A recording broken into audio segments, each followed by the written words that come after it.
Hello and welcome to week 3 of BID 515 Technology for Managers here at Midland University on the topic of e-business models.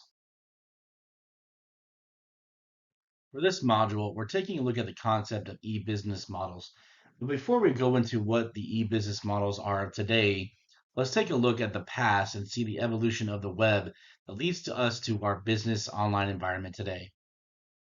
First, we look at the history of Web 1.0. This is very much the beginning of the internet, very much the assimilation of how to connect with businesses online. Even doing business online was very rudimentary in the late 90s, mid to late 90s. It was a one-way communication. Normally, it was a website, you stood it up, and you would just be a place for information. Maybe a little bit onto the transactional level, but not as much. Wasn't really an element or an era for individuals in the mid 90s to really interact with companies directly online. It was more of a place to at least get information.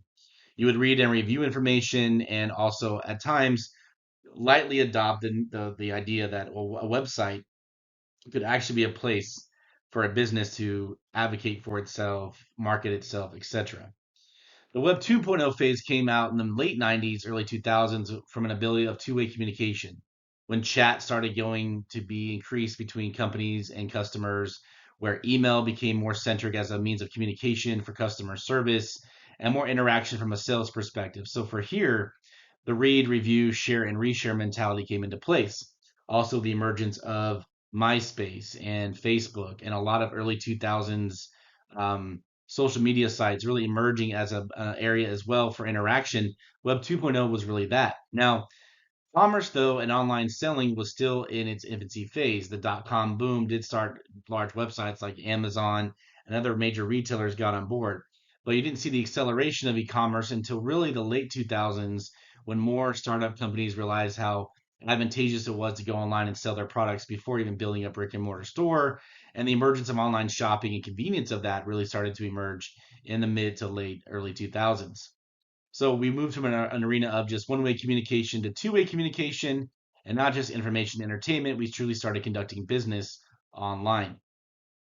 Now, in the Web 3.0 phase, which really has emerged since the 2010s into the 2020s, we're in a much more advanced arena now, two to three-way communication, not just between business to consumer or consumer to a business. It's now consumer to consumer. We can sell to each other now in social commerce. We can do things like OfferUp.com, Nextdoor.com, other sites and apps where we can actually communicate and sell products to each other or provide information.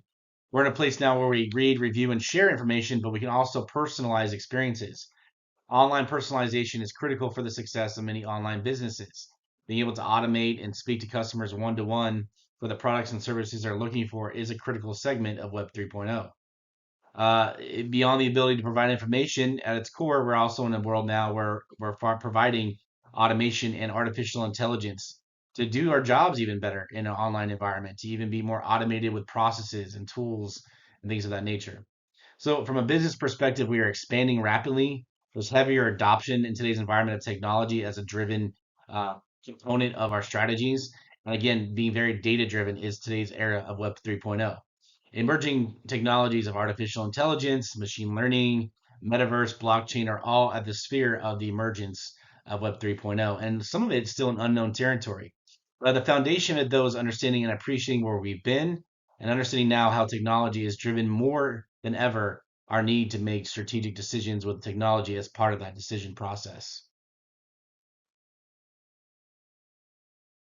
At its core, there are four e-business models that exist in online business today. From a .com perspective, the company must be operating on the internet, and it can be one of these four. B2B, business to business, applies to businesses buying from and selling directly to each other on the internet. For example, a software company selling to an organization their software service or selling large amounts of products to another. Perhaps it's a hotel chain buying a large amount of TVs to fulfill the need for a bunch of TVs and a bunch of new rooms in their hotel. Or it's also going to be, like I said before, a software provider, an HR system that sells to all types of businesses for their employee base for an HR system. That's B2B.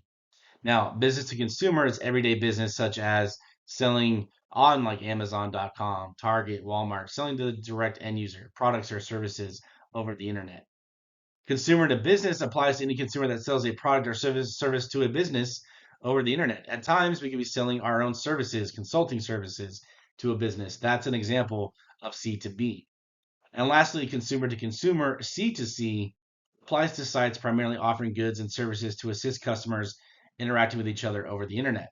So we're connecting with consumer to consumer, we're selling to each other, offering used product maybe, or an ability to share knowledge with each other directly is also a big deal in e-business models. We the referral network, affiliate network, all that really goes in the confines of C2C often. So this is just a brief overview of the various business models that exist online. It's very important to understand each of these has its own flair of challenges and capabilities technology wise. And at the end of the day, though, the partnership with technology and IT is critical to the success of all of these business models. Thank you so much for your time here in this module. We'll see you soon.